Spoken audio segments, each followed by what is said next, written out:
All right, so first of all, I'm relatively new into this whole thing compared to yourself.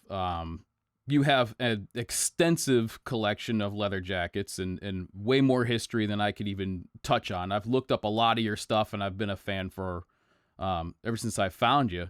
And so I don't really want to start from the point of view of everybody is an expert, because a lot of people who will be watching this will be, but more comments that I get are about people who are wondering how they can get into this hobby, how they can get into leather jackets from nothing. You know, they're very intimidated, it seems. And so how, if you were to give somebody who said, "Look, Dave, I love your style. I can't quite afford it yet. How should I break into this hobby?"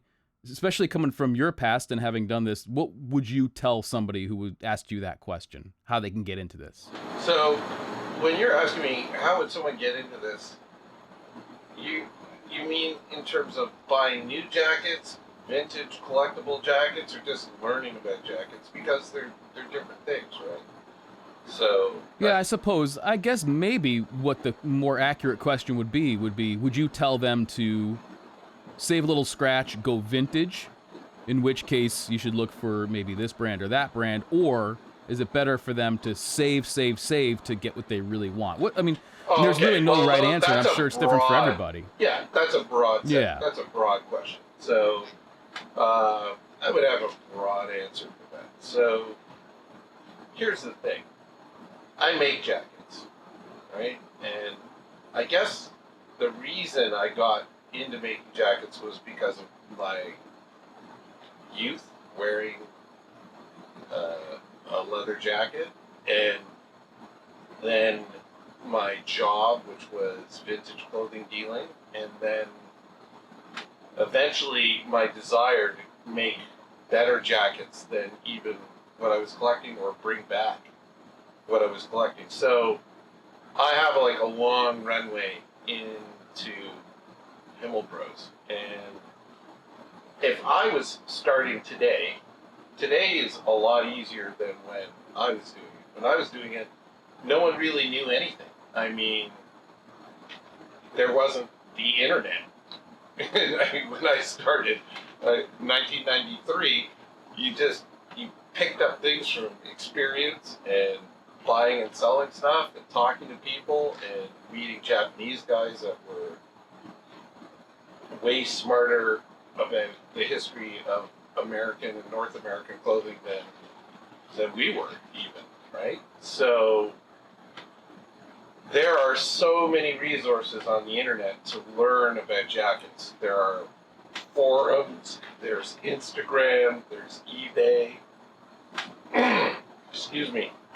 Absolutely, the forums are the best place to nerd around and learn about jackets. They're great for information, and they're controversial or complex or confusing about opinion, right? And that's sort of the first place where you would want to go, I think, if you wanted to learn, if you had a good critical ability to learn about new brands. But what's way better is to learn about the history of jackets, which is kind of how I started my business, because I started that blog, The Art of Vintage Leather Jackets. So that would be the runway in.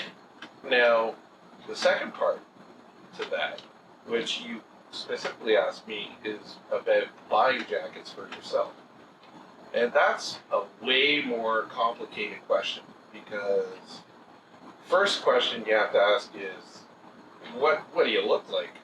You know, the majority, not the majority, but a good chunk of my customers would never fit a leather jacket. There is no vintage jacket that fits Carl Murawski. Just looking at you, you know, it's not easy to find a vintage jacket that fits anybody bigger than a size 40, right? So, you know, the Japanese, they're all 38, 36, 40.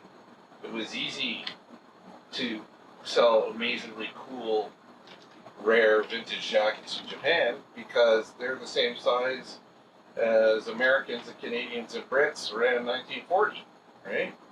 But if you're a person, if you're tall, you got long arms, what I like to call monkey arms, Or if you're, over 160 pounds, you start running into the problem of, even if you wanted to buy a vintage jacket, earlier than 1965, you're not going to find anything that's going to fit your build. So that's the first question you'd have to address. And then the second question you'd have to address is, are you the kind of person that wants something new, that you break in on your own, or are you the kind of person that wants to wear something that's old and already worn in? Because leather's a unique material, right? It molds to your body, and leather jackets are sometimes lifetime purchases. And do you want the wabi sabi, if you will, the wear and the tear, and for those people in the spiritual world, the karma and the energy of someone else's old jacket, or do you want to imbue your personality and your life experiences on your new jacket?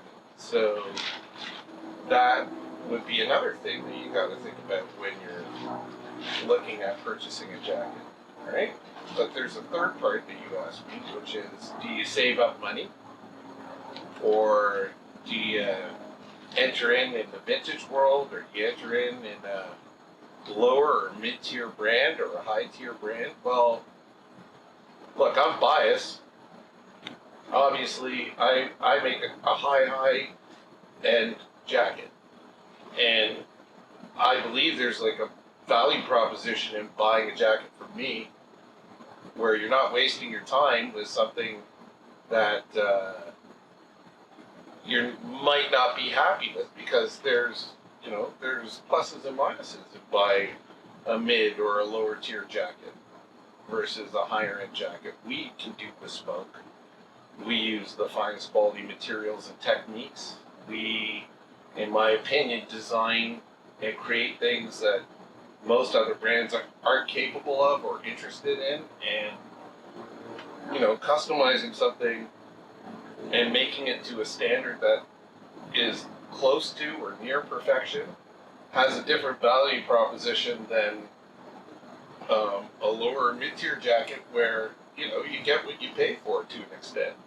That's not to say they're not worthwhile, but you have to look at your financial situation and your life and how you value your things, and say, this is what I want or what I don't want. The Japanese philosophy about things has always been, I live in a small apartment.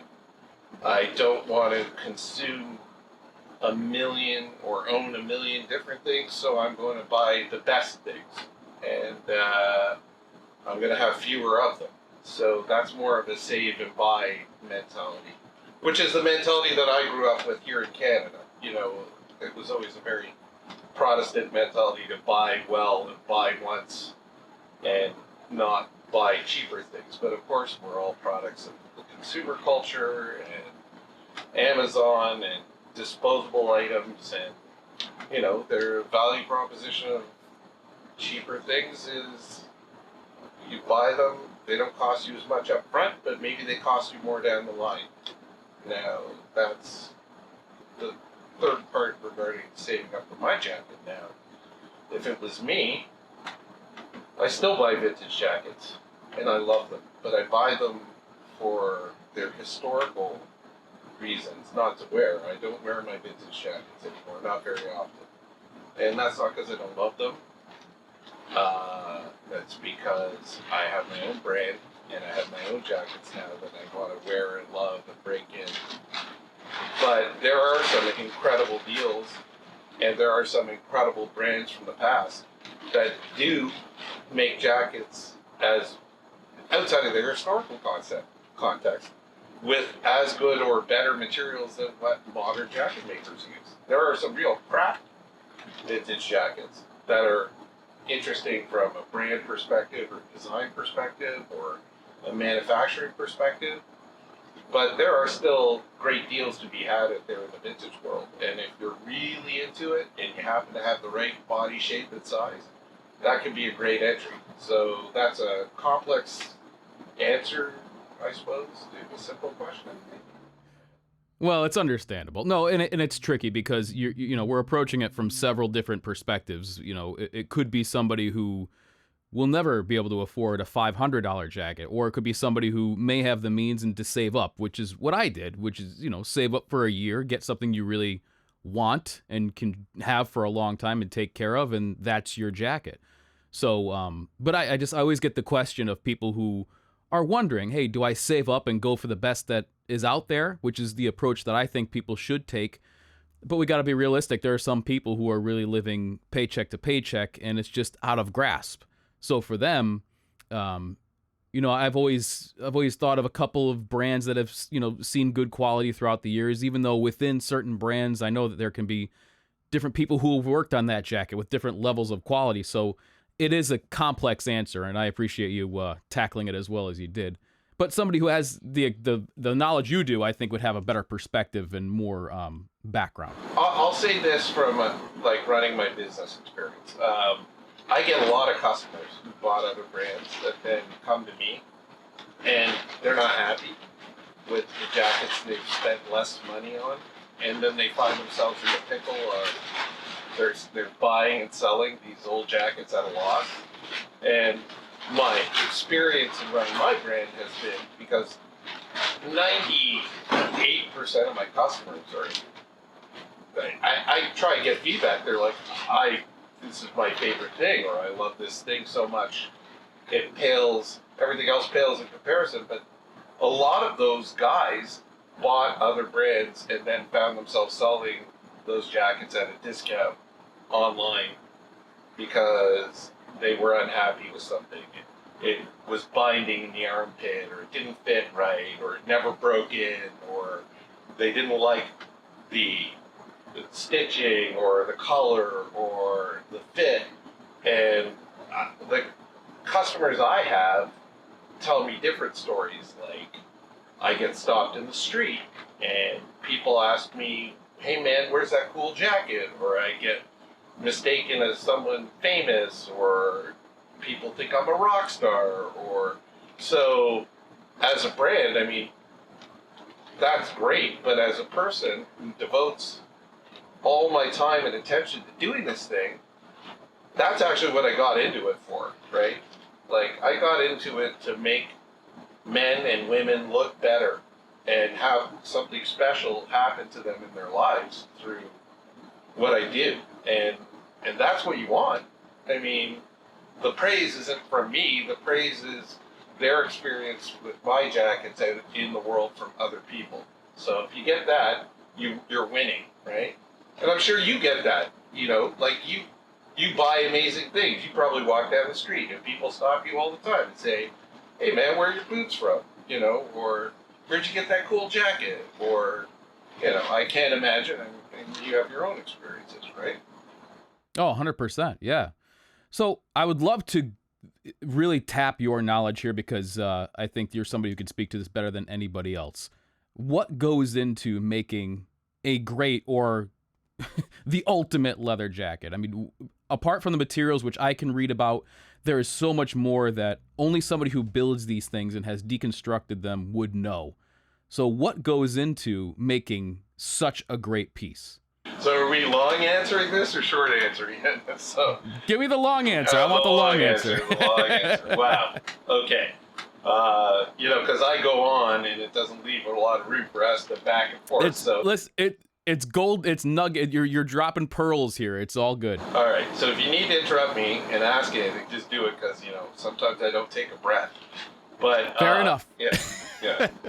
So when I started this, I told you it was from my love of vintage jackets, right? And the obvious first core, I'll tell you about how my 10 years of making jackets, how it started. And that's what goes into the process of where I'm at now, right? So the first thing I had was this insane love of leather jackets and an insane boredom with what I had been doing since I was in my early 20s, which was buying and selling and dealing vintage clothing. And the core way you make money in the vintage clothing business back in the day, I don't know how it is now, but we you had to learn as much as you could about what was valuable and what wasn't, and that was not common knowledge. And if you had more knowledge than the next guy, you could go around to other dealers, you could find pieces that most people would just say, oh, that's just a leather jacket, give me $50. And I look at it and go, that's not just a leather jacket, that's like the rarest motherfucker I've ever seen. Here, I'll give you 100, and then I could go either add it to my collection or sell it and make a living with, arbitrage. And getting those rare pieces, whether it be a rare piece of denim or a jacket or a sweatshirt or a really good piece of art or design, was the rush. It was like, oh my God, I just went through 50,000 pounds of dead people's clothing, and there, like a bright shining light, was the holy grail of leather jackets, and I bought it for $5 and I sold it for 2,000. Or there's the leather jacket I never ever saw in my life from a brand I never heard of. And that rush lasts until you sell it. And I guess at some point I got tired of that business, and with the internet and everything else, it just became difficult to build the arbitrage. But my thrill of finding those pieces was translated into, how about I make those? And then it was translated into, how would I make them and make them better? Like, make the leather jacket that I want to find, or maybe make the leather jacket that I could have found but it never existed. So that's what got my brain thinking about design, right? Because after thousands and thousands and thousands of leather jackets passing through my hands, and me memorizing every little detail like a beautiful object, you start to go, okay, well, what's the next thrill? What's the next thing I'm going to find that I'm never going to see again? And eventually, my brain was like, okay, I'm going to write about the history of these things because I'm bored. I'm going to start calling up people who used to make them. I'm going to find out how they built their little brands and what their family stories were. And I'm going to start thinking about what would be the coolest iteration of this jacket or this thing that either did exist or never existed. And that's how I launched my brand, basically, right? And then the next step to that process was, after seeing so many jackets in different states and conditions throughout their historical lifetime. So, you get a jacket from one brand and the stitching would always be blown out, or you get a jacket from one brand and the back seam would be blown out, or you'd see a jacket with no liner and you'd see how they were sewn together on the inside. You start to understand what makes great jackets work versus, lesser quality jackets, because these jackets are 50, 100 years old, and you start to realize certain makers use certain techniques that work way better over time, and they sewed different ways with different threads and different leathers, and those leathers aged way differently over time. And that starts getting you to thinking about the material process, right? So when I launched Himel Brothers, there was like a whole run-up of 3 years of me trying to research techniques, never mind design. Design now is kind of easy with the internet in that, you don't have to collect or find rare jackets anymore. They're all over the place in the Google machine, right? But understanding how they were put together, how they're going to age, how they were cut, how they were sewn, what subtle shapes made one jacket slightly better than another jacket, that you can't do on a Google machine. That you can only do with real world experience. So I took that experience and then I started developing my line and my brand. Now, I had a lot of help, right?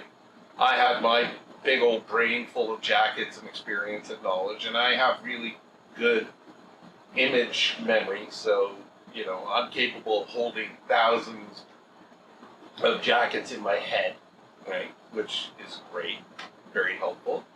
But, I had guys like John Chapman at Goodwear Leather who was like, David, I found the best horsehide in the world. I'll send you a couple pieces, and let's talk about construction techniques. And I have my team of sewers who are 10 years older than me, who had their own jacket company in the 70s, and we talked about sewing techniques and construction techniques, and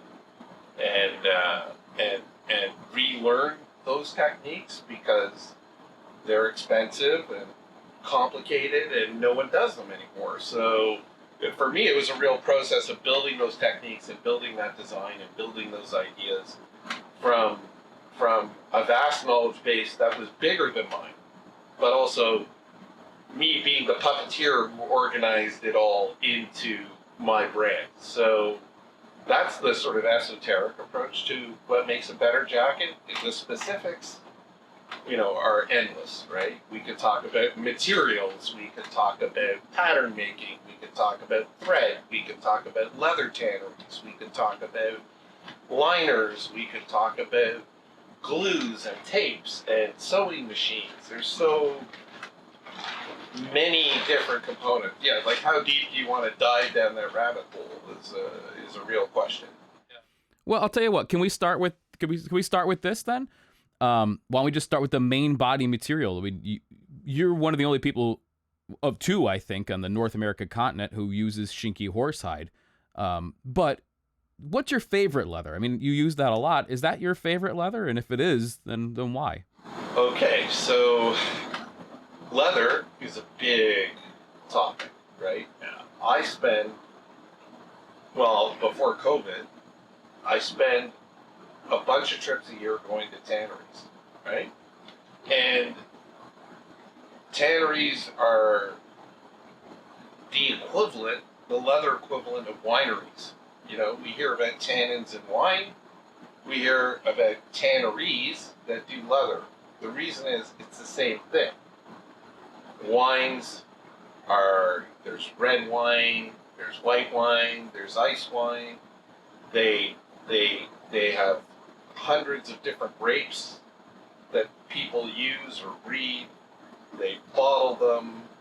They age them in different kinds of wood to bring out different kinds of flavors and tannins. Well, tannins are those organic compounds that preserve skin to make leather. They're not the only ones, but let's call them the main ones. That's why tanneries are called tanneries. And like wine drinking, there are people who only drink red. There are only people who drink white. There are people who like cabs. There are people who like merlots. Your love of leather, if you're really into it, can range across a whole range of what is great leather. And certainly the history of tanning, which is incredibly well documented, is all about the Industrial Revolution and chemistry and creating different results. So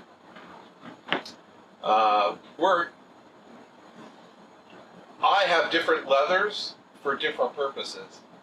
And Shinki was the first leather I started with.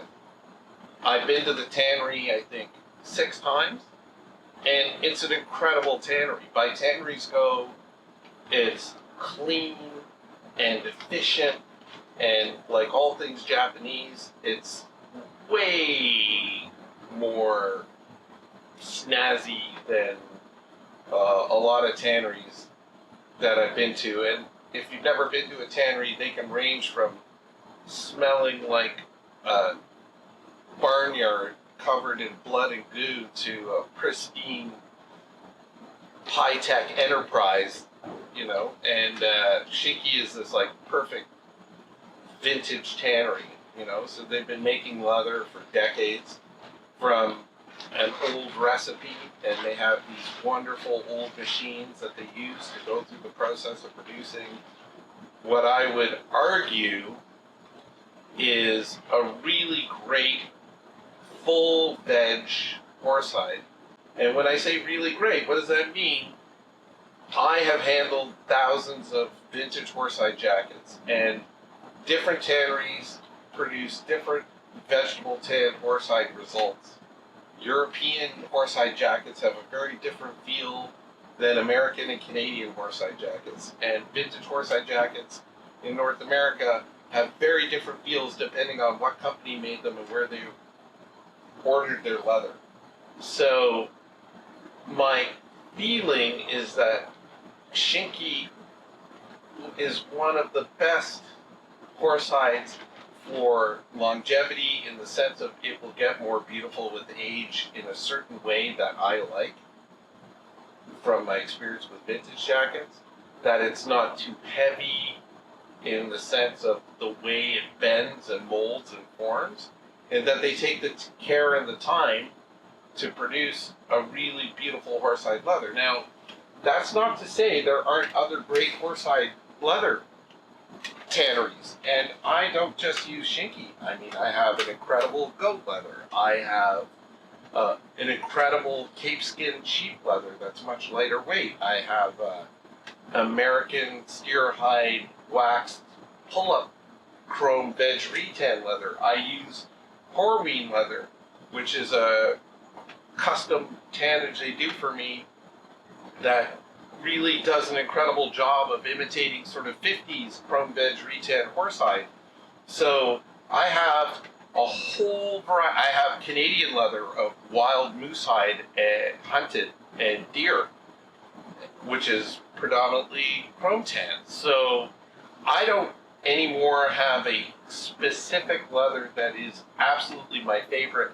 I have leathers that are designed for the lifestyle and the interest of the person that orders that particular jacket, right? But I started with Shinky. Shinky was the best in what I thought was the best replica vintage veg tan horsehide. They're also the most expensive. There are benefits to it. The Shinky leather is much more readily available now. A lot of companies won't use it just because of the price. So I will continue to use it, but it is definitely for customers that want a high-end jacket just because of the input cost, which is very high. So is that a broad enough? Yeah, absolutely. I mean, it's the right tool for the right job, you know? Yeah. I mean, it makes sense. And I tell you, I saw that the moose hide jacket that you did a while ago, and it was, if I hadn't just gotten the other one, I mean, I might have gotten that one. It looked pretty incredible. Yeah, it's, moose is a Canadian thing. Like, I'm a Canadian brand. There aren't too many countries with moose.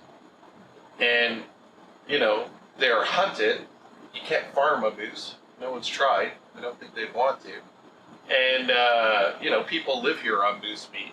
It's a major industry up here for Indigenous First Nations people and rural people. The annual moose hunt is a thing. So, the hides aren't clean. They're wild animals. They run through the woods.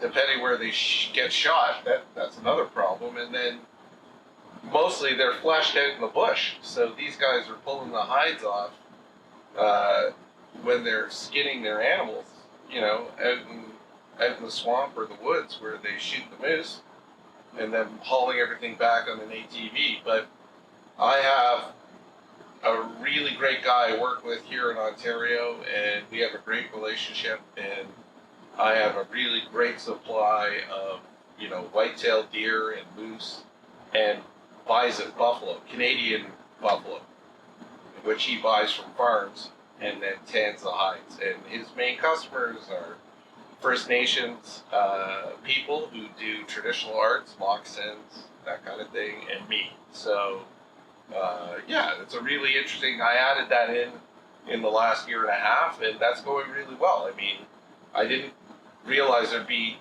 so many people out there are interested in moose and deer and buffalo, but we do it. It's a little softer. It's a little thicker because moose have real thick skin. Even if you shave it down, it's still pretty heavy, and it has some real interesting characteristics. Yeah, yeah.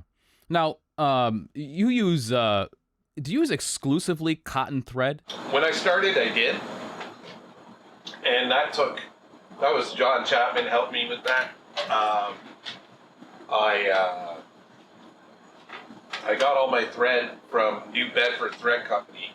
I believe they're right. Yeah, Massachusetts. They're just out near you, right? Yeah, yeah. I actually was calling them today. They're not answering the phone anymore, and I talked to the owner multiple times. He was in his 80s, so I'm a little concerned that the COVID may have shut them down. But they're, a 100-year-old American thread company, and they make a really beautiful wax button thread that was appropriate for leather jackets, and they would custom dye it for me. So I was using that initially for the first 7 years. At some point, I needed to start ordering Gutermann thread from Germany, which is one of the oldest thread companies in the world, because I have certain machines that will only use Gutermann thread to operate. They're so delicately adjusted. And that's a poly cotton thread, so it's a polyester cord and then it's wrapped in cotton. There are upsides and downsides to each thread, and I pick and choose depending on the type of leather in the jacket which thread I'm going to use. 100% cotton thread wears out over time much faster than a poly cotton. And if you were in the vintage jacket game, the first thing you'd learn is that anything stitched with cotton thread, if the thread wore out, it didn't damage the leather. You could re-stitch the jacket. So if you had a jacket that was 100 years old and the thread rotted, you could sew it up, and as long as you hit the holes, the leather would be intact.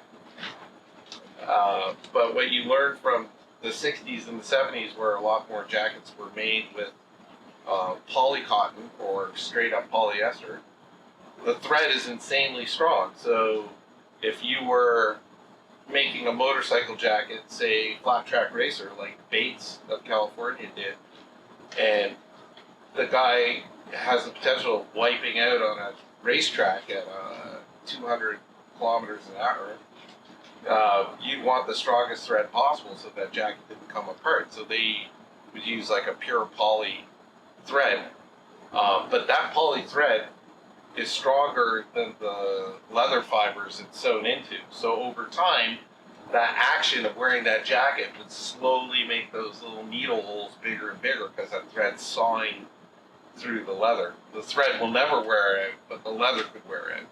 So I am using a mix now of cotton covered poly and full cotton. And that's really, I make that decision based on the jacket order and what I think it's going to look like. They both have a soft feel when you run your finger across them because they both have that cottony feel. I don't use a straight poly thread ever, so because that feels sort of plasticky and hard, and it just doesn't make for a really attractive feel in the jacket. So that's my general approach to thread. All my buttonholes are Gutermann because Reese 101 buttonhole machines don't work well with anything but Gutermann. They were built and designed for that. No kidding. So they're that finely adjusted that they'll only accept that. Wow. Yeah. That's amazing. But if you use other threads, they may work, they may not work, but they get very erratic. So. Yeah. It's not worth taking the chance. Now, having seen the history of leather jackets firsthand, do you think that we're living now in a golden age of leather jackets, or is it one of those things where they just don't make them like they used to? It sounds to me like somebody like you is taking the best of the old, combining it with the best of the new, and we are in this time where if you seek out a Himel Bros, you can have arguably one of the best jackets that it was ever made. That's also a really interesting question, Carl. You'd like to ask the big, broad, David, does God exist? And if so, what is the impact on you as an individual? Wow. You know what? I gotta have a cigarette while I'm talking to you. Yeah, you really like. Fair enough, man.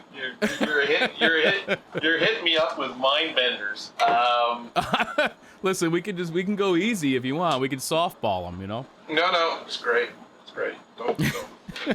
So, it was the best of times. It was the worst of times. Listen, we're living in a great era in terms of the ability to know everything. But as we've learned from politics of late, the ability to know everything or have everything has no bearing on, people's choices, right? They can choose to be knowledgeable, they can choose to buy great things, they can choose to learn, they can choose to seek out information, or they can choose to be ignoramuses, they can buy garbage, they can live life like a hack, right? So, on the one hand, we're living in the greatest time ever in terms of the ability to know things, learn things, and have amazing things. On the other hand, the fact is in the past, everything was better in one sense because it had to be, because people were struggling and they valued the little amount of money they made. So, as a comparison, if you were to buy a vintage horsehide jacket in its new state in 1930, it would have cost you 2 weeks of wages.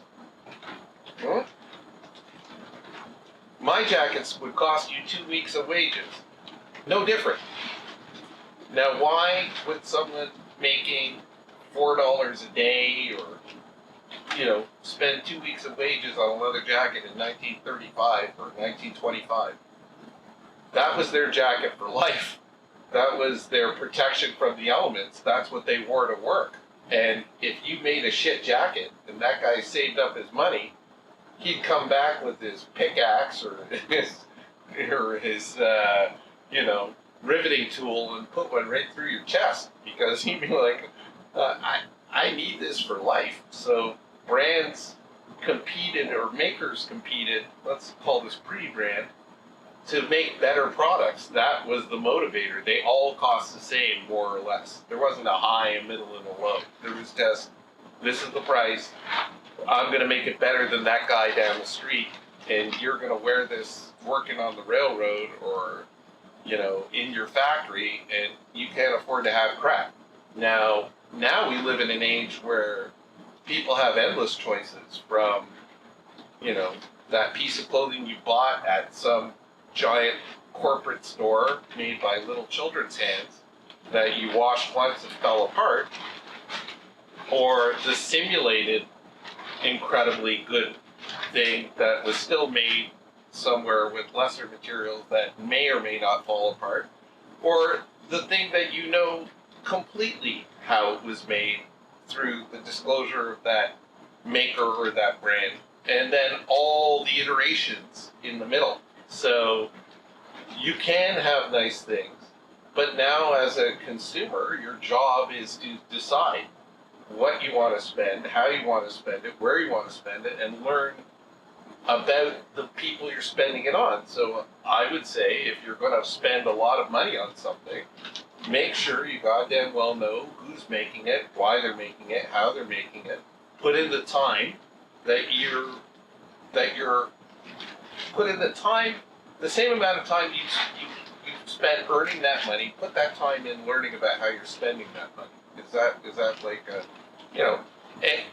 and for some of my customers, money isn't an issue. For them, it's more about brand or status or looking different, or maybe they just happen to see one of their friends wearing my jacket. I don't know. But I would say, if you're a person who is saving money to buy something, then you better damn well make sure you know why you're buying it, okay, and learn about it. So it is a kind of a golden age. Now, as far as the different kinds of makers out there, there is almost every iteration even of high-end brands. So you have to really decide, even amongst, say, my peers, which one you would want to purchase from. And that depends on your body type. That depends on the look you're looking for. And, you know, a lot of the Japanese makers make for Japanese style bodies, which don't fit a lot of Chinese and European and Asian, European, and Western men. A lot of makers have different philosophies about how they make stuff. So, for example, freewheelers, when they make their jackets, they build in these sort of curves and shapes to sort of imitate aging in the pattern that they make. Whereas I build a jacket the way it would have come out new, and then the idea being you would create those shapes by wearing in your jacket. Or a lot of my jackets aren't just replicas, like real McCoys, but more creations of great jackets that existed but changed or could have existed, which is a different approach. It's got a little more design in it. And I build my fits to be more practical in that you can move in the jacket. They're not skin tight. Like, I don't build a skin tight jacket. I don't build a jacket with a super thick leather that feels like a S&M project for, for the guys that are into the hyper sexy, I can't move my arms, in my jacket feeling. I don't do that because I wouldn't wear that. So, I have a philosophy that I build into my jacket, and that's my Gen X, former punk rock, sometimes I gotta wear a suit, and I want to look cool like a rock star philosophy. But it's different than other guys. Definitely. I'll tell you what, this is just to kind of jump off of what you said. And I think I said this to you when we were ordering, my A1. And it was like, what I want is I want a Dave Himel original, because we're living in this time, and I can envision someday passing it on to my son, telling him about the guy who made this jacket. And there aren't many of these things around. And I see these things, especially from makers, as being like purchasing works of art and enjoying these things for what they are. I would prefer, it was my dream that my brand become a giant art project. But the reality of the ability for me to find people to work helping me do this, and the ability to make money sort of limits the artistic component, in that every time I have made new designs or jackets, if you can't sell them fast enough, a lot of brands were using my brand or my art projects as a free design tool for their brands, and I wasn't actually making money. I was spending all the money developing new ideas and new material combinations and new designs, and then not turning it into a way for me to pay my rent and live my life. So I have created art projects, but they're replicatable projects. I would like to do more just art in leather jackets. And I kind of depend on some of my higher end customers for that, because they demand that from me. They're like, can you do this? And I'm like, I can do that for you, but that's going to cost this amount of money. So the jackets themselves are works of art, and that's the spirit that they came from. And I don't undermine that, but I would like to do more artistic stuff. I just need a stronger customer base to say, when I do these things, I'm going to buy one so I can sell 10. and then I'm okay. But so that's the whole question of, is what I do art for me. The spirit of what I do is art. The reality of having to make a living is a whole nother issue.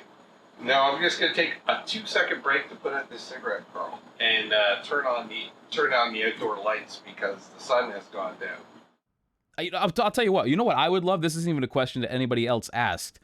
What elements did you see from, vintage jackets that you've had your hands on that you said, I've got to incorporate this into my design? Like, did you see something in a sleeve that you said, this is so cool, I'm going to make this my own version and combine things into this model? I mean, there must be certain elements that you can pick and choose.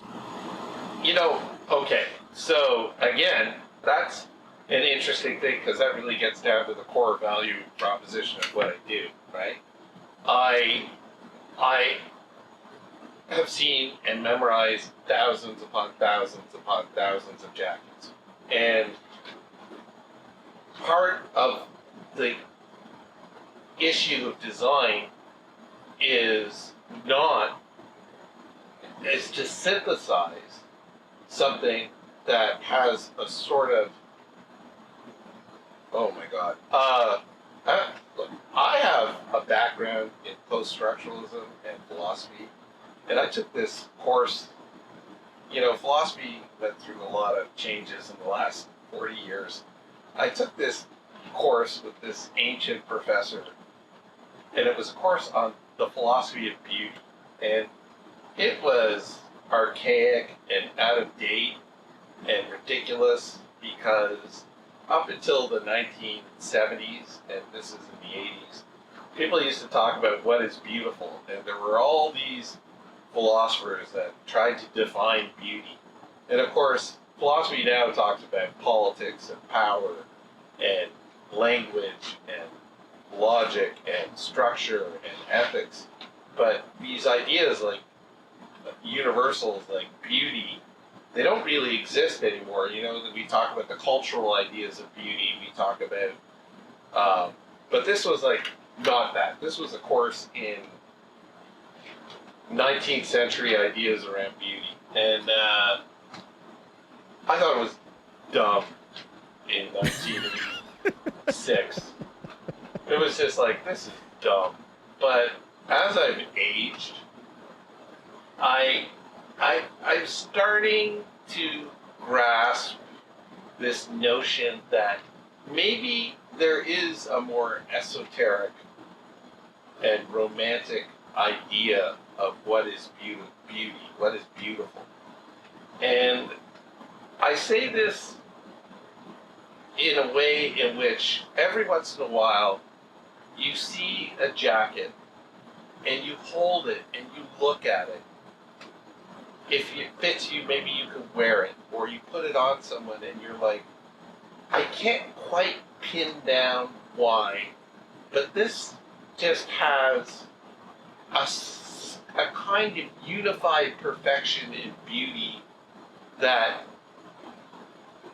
is, even though it has sleeves and a zipper and pockets and all the same things as every other jacket, there's something about it that just makes a perfect sense of beauty in a jacket. And when I design stuff, I try to capture that feeling rather than elements. There are a lot of people, and I try not to disparage other people in what they do, but it's incredibly rare for me that I look at things that other people make and say,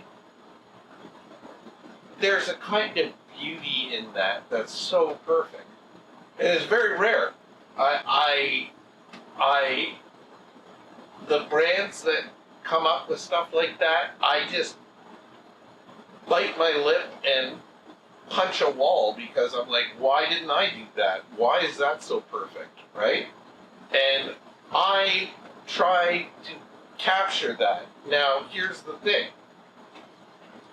I can see that perfection from things that some other people make, and it's rare.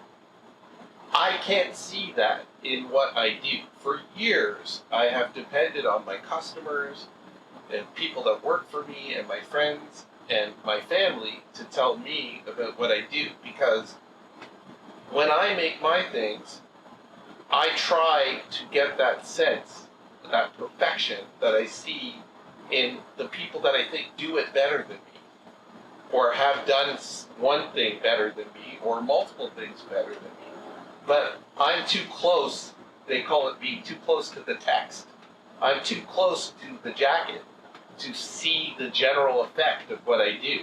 But I have to believe that the principles that I put into my designs get somewhere there. I just could never tell you. It's like the way if you cook food and you can't really taste your own food that you cook, but you can really enjoy someone else's food. So the joy you get out of cooking, for me, for example, because I went to chef school for a while and I love cooking and I love cooking for other people, is other people telling me how great the food is. Because for me, it just tastes like food, right? So I would never Frankenstein a jacket. I have a lot of customers ask me to do that. I call it Frankensteining. Oh, I need this pocket. I want that feature. You know, that's not how design works. Design is the beauty of the whole thing. We live in a world of shit design now, Carl. Just go look at any condominium down your street. And the reason is because those motherfuckers aren't building design. Architects aren't designers anymore. They don't care about beauty. They build two kinds of buildings. They build giant art projects, which, you know, are to make the rich people happy, to say, oh, look, I paid for some art. Or they build garbage with garbage interiors that just sort of reflect the economics of making money. And as a designer, you don't want to be the latter ever, right?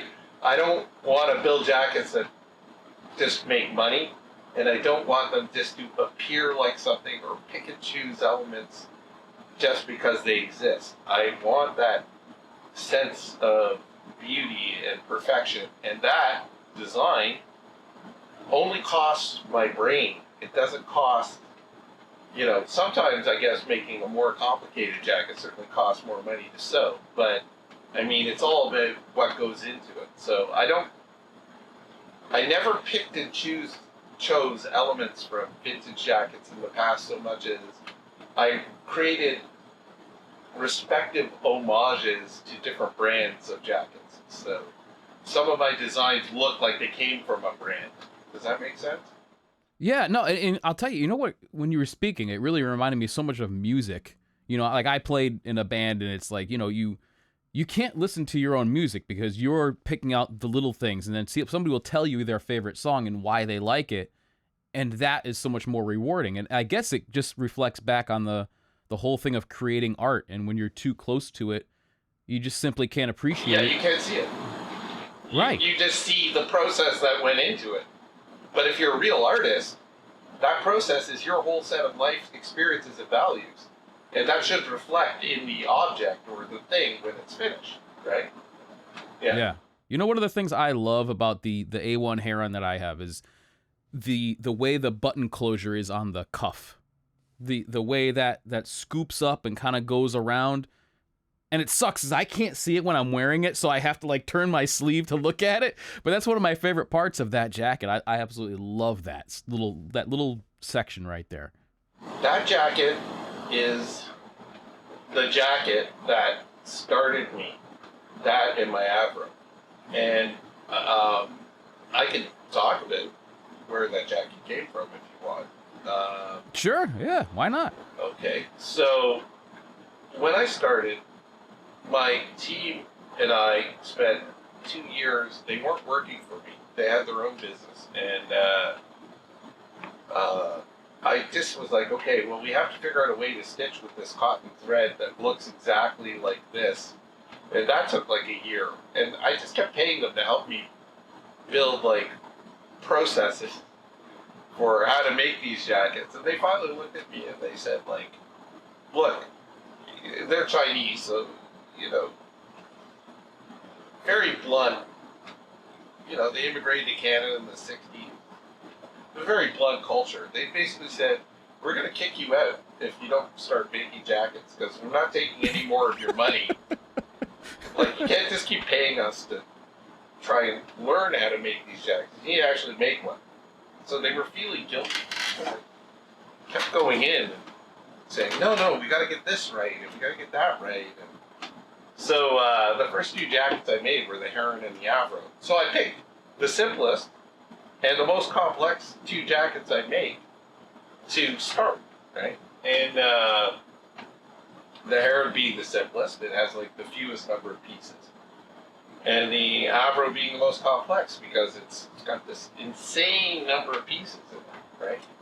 And the Heron was based on this incredibly rare, I'd say it was late 20s, early 30s at the best, because it had this incredible zipper on it, which was a Prentice zipper. Like, I found the zipper. Prentice was sued for patent infringement because they made this zipper and it was an infringement on Talon or Bookless's patent. So I could date just from the zipper the jackets, somewhere between like 28 and 32. But this jacket had this primitive pattern. And back then, people used to make patterns by hand cutting them one at a time, right? Like these weren't factories, and they would fit the pattern to their customer. And this pattern was so primitive, and it had this perfect beauty to it. And I decided that would be the first jacket that I would make. And back then, I guess I made that jacket in 2010, I think the end of 2009. No one had made these like shawl collared A1s yet. No other brand was. I think in the 80s there was one made by a French brand I saw, but no one had made that design. And I really wanted to capture the simple primitiveness of that design. And this jacket had just the most perfect, I would call it almost the Heron. It had this like ignorance to the way the pattern was made that created this sort of incredibly organic beauty. And you see that with clothing pre-industrial age because most of it was handmade, right? And hand patterned. But there was no rules to how you would make a coat. People just made them up. So I made a perfect replica of that jacket, and then I realized that won't work. It didn't fit a modern human being. So the real art, the perfection of the design of the original piece was what I was trying to capture. But then with the Heron, the art was trying to make it look incredible on a real human being of today. And that's not just like making it longer or making a longer arm or whatever. Then it was about shaping the panels and the parts. And believe it or not, sometimes from a building and design perspective, it's harder to design a simple jacket because with less seams and less darts and less parts and less panels, it's very hard to create the shape that sits just right on the human body. And that was the challenge with the Heron. So that's how I built it. And then, of course, as we know today, there was subset Heron A from this brand and another brand, and then, everybody started making copies of my jacket and then slight changes of copies of that jacket. And at first that would piss me off, and then I realized it's, my friends would be like, well, it's a compliment. And I'm like, yeah, it's not a compliment. But then I realized that is the nature of fashion. You make something beautiful and people really love it, and you're on the front edge, and you have to stay on the front edge, and then those people will just create the derivatives of what you do. And my job now is not just to make great jackets, but to make a great brand so that it doesn't matter what people do. My brand will always, you can't copy my brand. My brand will always be out there. My designs will always be better because I have to always be on that front edge. And if there's someone who's doing it better than me, I'm going to learn from them and do better than them, right? That's my motivation. So, yeah. Yeah. Does that answer your tough question, or was that too? Yeah, no, it brought up a couple more. Yeah, absolutely. With, collecting so many vintage jackets, is there one that is either the crown jewel of your collection or one that is your unicorn that you want and can't find and is out there somewhere? Is there some? Yes. Is there one of those? Are you trying to make me cry? Is that what's happening? No. Yeah, you're trying to make me cry. But I don't mind if I cry here. You can cry. It's a safe space. Yeah. Well, there's a couple jackets. There's a couple I sold that I wish I could get back. Because I remember them all, which is some weird fucked up brain thing that I have. I can't ever forget stuff like that. So I stopped selling them for that reason, because at some point around 2000, I was like, I can't sell any more leather jackets. I was still in the vintage business. People were like, why aren't you selling me leather jackets anymore? I'm like, I can't. I'm having regrets. So I'll sell you the ones I don't want, but I can't. Which is how I ended up with several thousand vintage jackets, right? But the holy grail of jackets for me, there's a couple categories, but the main one, and I'll just try not to be too all over the place, is Leather Togs. Leather Togs was a brand out of Massachusetts. They what was the town in Massachusetts? Jesus, I'm getting old. I can't remember the name of the town.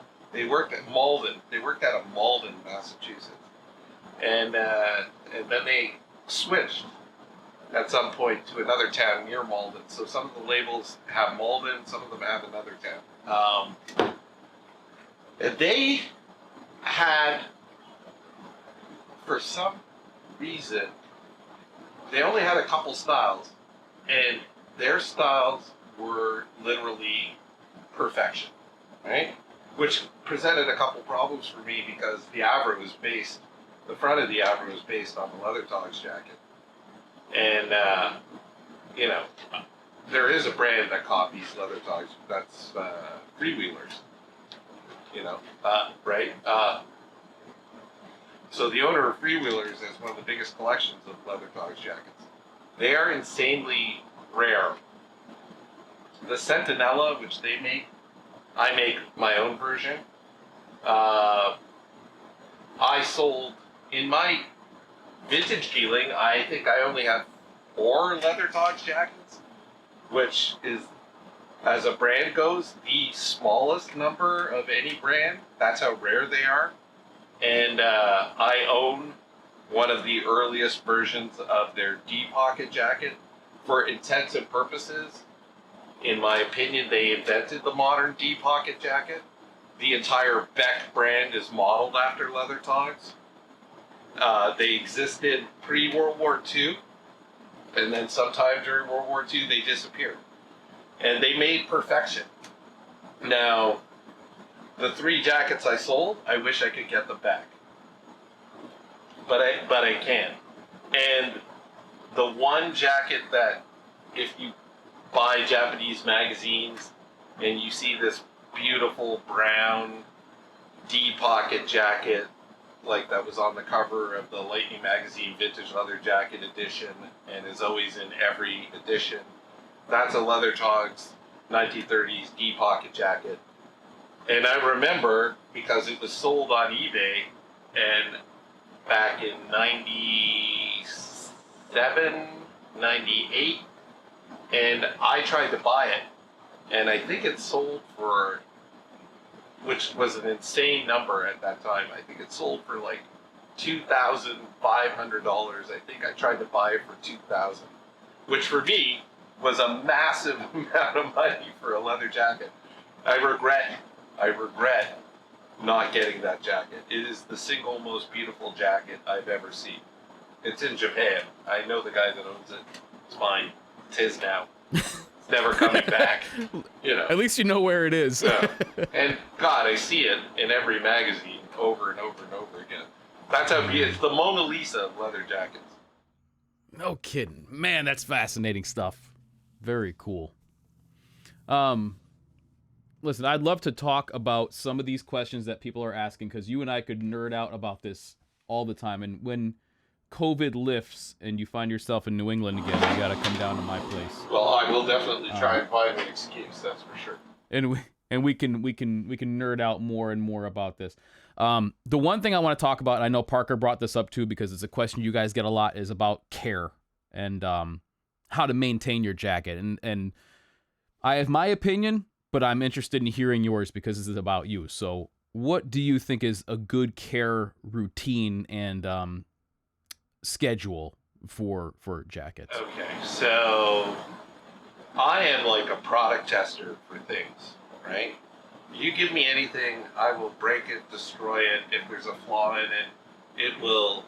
It could be a piece of furniture, a car, electronics. For some, my karma is I can find what's wrong with something so quick just by using it, and I burn through clothes. You know, denim brands, my favorite, the guys I work with in LA, Freenote, they give me jeans. I give them back to them 2 years later, and they're like, "What did you do to these things, man? Like, how are they so worn out?" And I'm like, I just work in them, you know, like, you know. So you understand my philosophy on care is very limited. You know, I was the vintage dealer that if I found a dead stock 1930s overall, I'd just wear it. I wasn't the, you know, never wash it, never wear it, you know, then put it back in a vacuum sealed box guy. Because I always, you know, sometimes I regret it. The jeans I'm wearing right now are like 1947 GWGs, you know, and they're reaching their last days, and I want to keep them forever, but because I ain't going to be able to find another pair. But, you know, I am who I am, so I wear them and I put them in the wash. Leather jackets, if you're the kind of guy that wants to keep your jacket pristine, then, you know, if you get a scratch or a nick in it, you can put color back in there. Jackets are coated with dye or paint or dye-in paint, so you can always recolor them with dye or paint if you're really creative and you know how to work with that stuff. It's not that hard. If you're the kind of guy who likes wear, then if you want a really cool worn-down jacket, wear it all the time. Wear it when you're building your shed. Wear it when you go for a walk in the woods. Wear it when you're out in the rain, you know, and you'll end up with something pretty amazing. And the general purpose leather jacket is not going to get damaged by doing all that stuff. It's going to get some scratches, it's going to lose some paint or some dye, it's going to fold up, but it's going to get better looking with age. And because of that, when someone asks me, well, what should I do to care for my jacket? I'm like, I don't know, beat the hell out of it, right?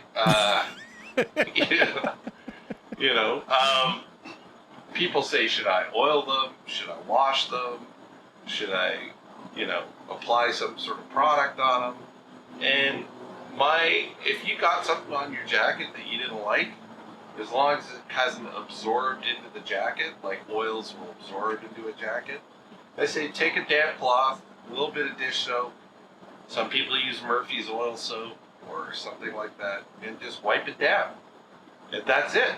Because, you know, my experience with vintage jackets was until they get to about 60, 70 years and they start to dry out, you don't really need to put anything on them. I mean, I've had some pretty dry vintage jackets, so I take some beef fat, and keep in mind, like, 99.9% of leather treatments are all the same stuff. They're cow fat, beef oil, because it's cow leather or horse leather, and wax. Sometimes they're just beef fat, sometimes they're beef fat and wax. And that's it. There really isn't much more in it. You know, the wax sort of lets the oil seep in a little slower, puts a sort of wax seal like shoe polish on top of the jacket. And the beef oil has a lot of water weight, so it, you know, leather is skin, it has fibers. The oils, the milder oils like beef fat will go in and fill up any dry or, you know, spaces in those fibers.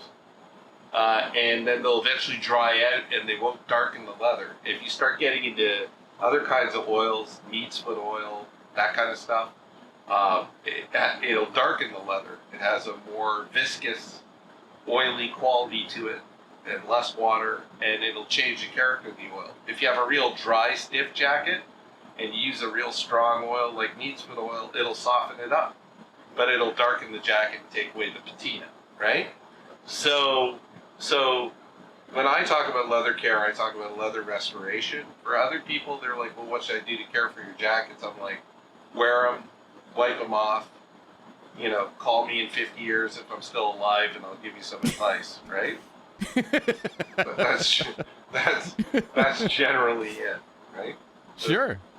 What's your philosophy on this stuff? I think guys get all together too fussy. You know, I understand it. They just spent a good amount of money and they want to know how to best take care of their investment. But they forget that, and this goes for a lot of boots and shoes too, that these things are incredibly robust, that they can take a lot of punishment, more than most modern day people will put on them. So unless you live in some really dramatic climates where, you know, the sun is beating on them all the time and it does get dry, or if you're going from wet to dry and it's really breaking them down. I mean, I think if you do an annual conditioning in places where you may need it, that's probably the most you want to do, because you also don't want to oversaturate leather either. Yeah, and that's the other thing. If it's a painted or pigment finish, you put any oil on that, it doesn't go in the leather. It just sits on top. You end up with a sticky jacket, right? Is that what you want? No one wants that. I can tell you, you know, the boots I'm wearing right now, which is becoming a problem because I have like so many pairs of boots and shoes and I don't wear that many, are the horse butt collaboration I did with Viberg. And I really haven't taken them off in 4 years, right? And if you saw them right now, they look nasty. You know, they're covered in all sorts of goo and stains and whatever. And every year, a few times a year, pre-COVID, I go out and I meet Brett, and we meet in Japan, we meet in Victoria, Viberg, right? Italy, because we go to leather shows and tanneries together. And when I get to the airport, usually, especially in Europe, there's always shoe shine places. And I always feel bad when I get on a plane and I'm wearing the boots that he made and they look like hell. And I get them shined up, right? And first, I always got to tell the shoe shine guy, because they're a natural leather color, just put a clear wax on. Like, don't put any color on. And what happens, I usually get off the plane, and whenever I meet Brett, he looks down, he's like, those are incredible. Can I take a picture? And with the more you beat them up, and if you decide to shine them up, the patina on these things is like, it's next level. Now, I don't really shine my shoes that often, so, you know, it's not like I get to enjoy that patina, but every time I get on an airplane, the boots look amazing. So, and then I'll put an Instagram photo up, and my customers will be like, holy crap, how did you get that patina on those things? And I'm like, well, by never doing anything. And, you know, I've been hiking, I've been on canoe trips in these boots, I go for walks in the forest, I've built several buildings, you know, like, I can't damage them either. That's the other thing, because the horse bud is so strong that, you know, they're indestructible. But like, that's my approach to boots and jackets, more or less, unless I use like a cake skin or something thin. When I warn people, okay, it's a suede jacket, so, you know, take it easy. But I'm trying to build stuff that could live up to that kind of punishment or be fixed, right? That's the other thing. I've resold these boots 4 times. So that gives you an idea how much I've worn them. I literally put whole new midsole and heel on them. So yeah. I'll tell you, it gets into the philosophy thing again. I think what people need to remember is that to live in the stuff that they're buying, which is what you're clearly doing. You know, you buy this stuff, and it's important not to get too finicky about, I got to put this particular thing on there. I can't go out in this degree weather. No, just put these things on, live your life in them, and eventually, if you do wear through them, they're going to have a story to tell. But if you get it's like you're concentrated too much on the tools rather than the thing that you're building. And that's where I think people miss the mark often. Yeah, I mean, it's a little, to be fair, it's a little easier for me, you know, because I make the stuff, or, you know, or, like, I'm not paying full fare. So, but even if I was, it doesn't change. I've never been any different. I have definitely taken $5,000 pieces of denim and worn them to threads. So, you know, like, I can't live my life that way. So yeah, I'm with you. Well, Dave, listen, man, I know we can go on and on, but I'm sure that the memory card's probably filling up, and we can do this again if you want to. I'm happy to do it. Up, we can continue this conversation. You know, what I'm gonna do is I'm gonna take it and probably chop it up and put it out on my channel. I'll share the videos with you as well, so you can do something with them if you want. But besides that, you know, if we think of more that we can talk about, then great. Dude, come on, Carl. Do I seem like a guy who couldn't just sit and talk? I mean, I can talk until my tongue has run out of energy to flap. You know. Not gonna lie. I'm with you, man. There's no shortage. There's no shortage of talk in this guy. If anything, everybody who's ever met me is like, "Could you just shut up for a while?" Well, then listen, hey man, maybe next year we do this thing in person. All right, that'd be fun. And it was absolutely a pleasure as always. You're one of my favorite people. We got to talk about what the next jacket project between us is for the new year. You know, so that'll definitely be something that we got to get down with.